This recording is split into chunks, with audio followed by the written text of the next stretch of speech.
Që një këmë thonë? Po, absolutisht po i keni dhënë koalicion. Unë s'kom pas nevojë për koalicion. Unë bilin fillimisht ju këmë thonë s'po vi. Këmë thonë, po, ju këmë thonë s'po vi. Urë në odhë heshtë keni fituat në eqi. Po mbet qyteti keq. Okej, në qëfëse mbet qyteti keq, atëre po vim. Mirë po, në koalicion, unë e kam pas raste ku këmë bashkëpunu edhe me lëvizjen vendosi. Në kuvendin komunal. Kemi votu bashkë lehtësimet për tatimin prona. Edhe pse kam qenë koalicion me LDK-n. Pra keni votuar ndryshe. Jo mull kom thonë, shiko, kjo është për të mirën e qytetarit. Po e ka sjellë vetëndosja, po çka ka lidhje që ka sjellë vetëndosja? Çka ka lidhje që ka sjellë vetëndosja? A do të thotë ky është modeli i funksionimit tuaj që ju nuk keni vija të kuqe për bashkëpunim për të mirën e qytetarëve dhe me vetëndosjen? Nuk kam, sepse unë konsideroj që programi jam mundet me qenë 80% i mirë. Le të themi. Mirë po vije një propozim i mirë nga kushtrimi. E bën 85% programin më të mirë. Qa me dhonu tash, se më karo mund menë, s'moj me apranu kushtrimet. Kjo s'ka logjik. Unë mund thëmë që qka propozën, kushtrimin nuk e mirë për qytetin, atëre pranoj. Jo më kundër qëfse, mirë po në qëfse jo mi bindën, që është në të mirë në qytetit. Unë nuk e refuzoj pëse vjen nga një ekspert nga një parti tjetër. Dhe kam thonë në shumë vend, edhe po e thëmë edhe këtu. Unë do të bashkëpunoj me se cilin person të Prishtinës ekspertiz partijake apo jo partijake, politike apo jo politike, për me pru të mirën Prishtinës. Pra do të kërkoj nga gjithë, edhe drejtorët, edhe gjithë, që t'jenë njerëz të cilët janë profesionistë, që i binë qytetit diçka. Qartë, i drejt ose i pa drejt ekziston një stereotip në Prishtinë, zoti Ismaili, thonë Prishtinë nuk ka patur sukses deri më tani, Partia Demokratike e Kosovës është parë pak më ndryshe, Prishtina është parë si i subjekteve tjera politike. Ka qenë një deklaratë e zotit Krasniqi në raport me ju, kur ka thënë se ju e ka përceni për masat subjektit politik. Ajo është interpretuar ndryshe. Ka thënë urani më i madh se PDK-ja, kështu me një farë fjalie që varësisht nga kush si u perceptua. Por unë dua ta rumbullakoj këtë, duke ju pyetur, a jeni ju, ai i cili do ta theni këtë stereotip?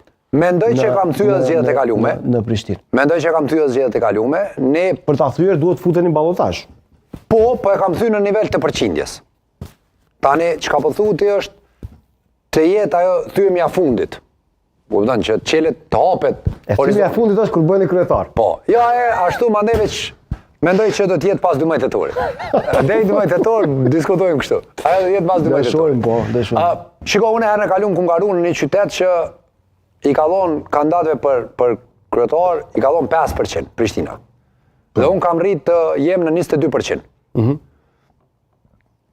Një rezultat historik, edhe në atë kohë më është thënë që ku po nisesh me 5% në Prishtinë. Edhe unë them e kom përfundu me 22% që ka qenë shumë afër ballotazhit, po që nuk ka rritë. Prishtina është qytet që ka thy këto stereotipet. Ta në du me folë drejt, edhe kër e ka votu Isa Mustafën me 50%. Edhe kër e ka fitu Isa Mustafën. Kër e ka votuar Shpenda Ahmeti, kër e ka rëzuar. Tash po dalë të e dyta. Po mas pari, edhe Isën kër e ka fitu me 50%, sepse ta e ka qenë rezultat historik. Nuk ka fitu askush më 50%. E vërtetë. Munde me tash me thonë, se na përmarëm shpesh veç Shpendi, por nuk o veç Shpendi, është edhe Isa Mustafa që ka fitu 50%. Mande ka ardhë rasti ku edhe Shpenda Ahmeti, një parti totalisht si me thonë, jo e pëlqyshme në Prishtinë atë kohë. Kuptohet, do ka qenë rezultat minimal i zotit Ahmeti. Mirë po që e kalojnë ballotazh dhe arriti fitore. Pra Prishtina din me dhonë mundësi.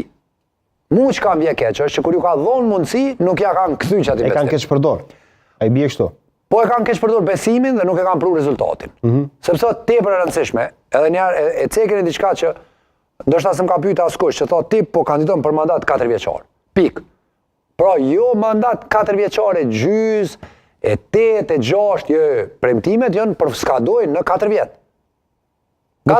Nuk premton asgjë që është mbi 4 vjet. Jo, 4 vjet përfundojnë gjitha në 4 vit, mas 4 vjete, unë jam gjendje me orë me thonë, 92% të premtimeve i kum realizu, këto janë premtimet e mia 3-ja. Qartë, kë keni më, kë konsideroni kandidat kundër kandidat më serioz? Shiko, unë i respektoj gjithë. Di që ti i respekton gjithë. Ja, i respektoj gjithë. Amo po i referohemi se do na ankohen edhe pjesa tjetër. Natyrisht ne si televizion, si media bëjmë matje dhe unë nuk janë zë për keq Dugagjini që ju ka ftu 3 kandidatëve. Shumë mirë që e ka patur mundësinë dhe unë nuk jam modeli atyre gazetarëve që i kritikoj oponencën, ndryshe funksionojnë. Po në kuptimin